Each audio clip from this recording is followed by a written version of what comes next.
Everyone's always talking about new weapon mods, new armor mods. A lot of people want new quest mods, but what today I'm going to show you is some underrated mods. Some mods that I feel like didn't get the attention they deserve. All these are going to be available on Xbox One. One's actually available on PS4, and of course everything is available on PC also. Starting things off, we have vendors have mods. At first glance, this seems like a relatively simple mod. What it's going to do is add weapon mods to the leveled list of different vendors in the game. In your actual experience, you'll probably see a bit more than I have in my video because only a few days of in-game time has passed, and as more time passes they accumulate more mods, and of course they get refreshed like a normal leveled list. This is really useful for a number of reasons. First and foremost, maybe you don't have as much scrap. You need adhesives, screws, as well as many other things to create a lot of these different weapon mods, but you probably have caps. It kind of takes out that middle ground of needing to acquire different resources, and now it's as simple as find the weapon mod and have the caps to buy it and you're good to go. But even a bit cooler, and the reason I really like this mod, is it takes away the need to spec out certain perks. If you want to craft weapon mods for a lot of the different weapons, you're going to need to spec into gun nut, armorer, as well as science. There's probably another one I'm forgetting, but regardless, those are the three primary ones. This is going to remove that need from your character. This is especially important on the early levels. Maybe you want to get one of those high-end receivers, but since you're kind of on the lower side of things level-wise, you can't get gun nut 4. Well, if you save up a bunch of caps or maybe sell a bunch of shit, you can get one of those upgraded receivers for you to put on your weapon. All you're going to have to do is buy the receiver and then install it like you normally would. I really like the dynamic this creates with the game. I think it's just something that fits in naturally. We had it in Fallout New Vegas, and I think it's something that doesn't really feel out of place at all in Fallout 4.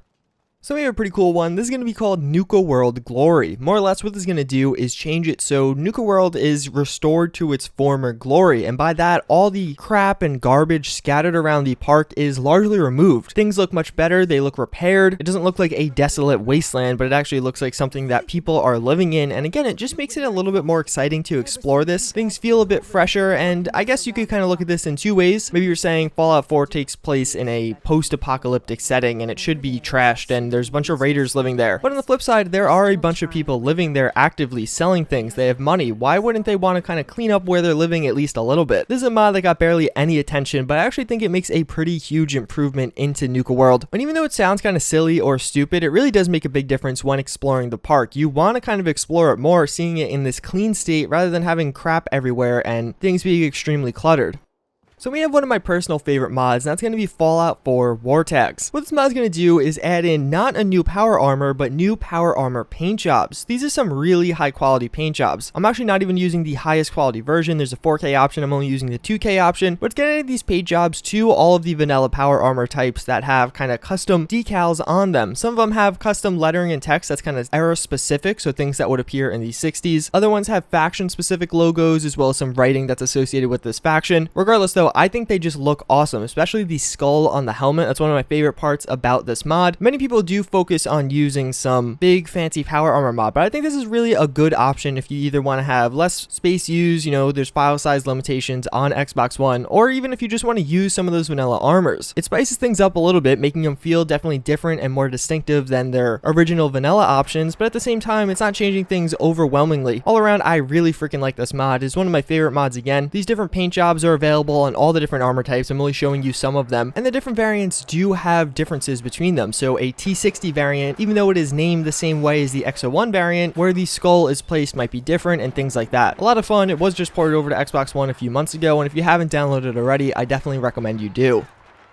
So this last one is going to be called Useful Crank. This is something I only found a few weeks ago, and I gotta say, I really like this mod. If you're like me, you probably didn't use the laser musket all that much through your normal playthrough of Fallout 4. It just wasn't all that good of a weapon, at least in my eyes, and I didn't like having to crank it all the time. Useful Crank is going to make it so the laser musket no longer requires ammo. The logic behind this is as you crank it, it actually is going to produce whatever energy is required for a shot. The thing you're seeing right now with the ammo counter out of 6 is basically the max amount of cranks you can store, so as you go upgrade the receiver, you can have 1, 2, 3, 4, 5, 6 cranks, and that's what that 6 is out of. I'm not in God mode or anything like that. I really like this mod. I think it's just a big improvement to the weapon. It kind of fits it into a category that it otherwise was really only filled by legendary variants of weapons. Some of them have the unlimited ammo use. What I think it does more than anything else though is revitalize a really cool weapon in concept, but in execution I know a lot of people steered away from it. The laser musket definitely can be very powerful if you kind of spec it out right and all that, but I definitely think this kind of again adds in a new unique component to it that just makes it it a bit more interesting. When looking at it, it's probably one of the coolest weapons in Fallout 4, and the design and kind of the theme that Fallout 4 has being in the Commonwealth, and the weapon itself being kind of a Revolutionary era gun. But then when actually using it, it becomes a bit tedious in the vanilla variant. I think again, this is going to make it a little bit more interesting and more fun to use. That's pretty much going to wrap it up for this video. I tried to mix it up with this video. I've been doing a lot of the same stuff lately, so I wanted this one to kind of diversify my channel a little bit. If you guys found this interesting, let me know. If you have some other underrated mods that you think I should make a kind of follow-up episode to this one with, let me know. Tell me in the comments, message me or something like that. As always, I thank you guys for watching. I do hope you enjoyed, and I hope to see you all next time. Later.